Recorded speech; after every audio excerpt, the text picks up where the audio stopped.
Gjykata e posaçme pezullon nga detyra Belinda Ballukun. Zëvendës kryeministres i ndalohet dalja jashtë vendit.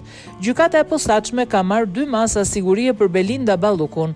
Pezullimi i ushtrimit të detyrës dhe funksionit si zëvendës kryeministre dhe ministre dhe ndalimi i daljes jashtë vendit. Vendimi është dhënë nga gjyqtari Erion Çela i kërkuar nga prokurori Dritan Prençi në akuzën e shkeljes së barazisë në tendera. Burimet bëjnë me dije se ndaj zëvendës kryeministres Balluku, akuzat për shkelje të barazisë në tendera lidhen me çështjen e tunelit të Llogaras dhe për lotin 4 të Unazës së Madhe në Tiranë.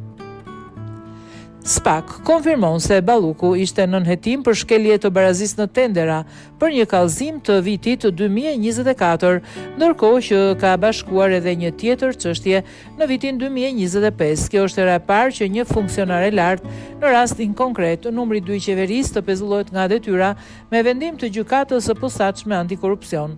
Kujtojmë që Belinda Balluku një ditë më parë mori pjesë në seancën e prezantimit të projekt buxhetit të vitit 2026, teksa tha se ajo ka besim tek drejtësia dhe se nuk do të adresoj kurrë sharje ndaj gjykatësve dhe prokurorëve.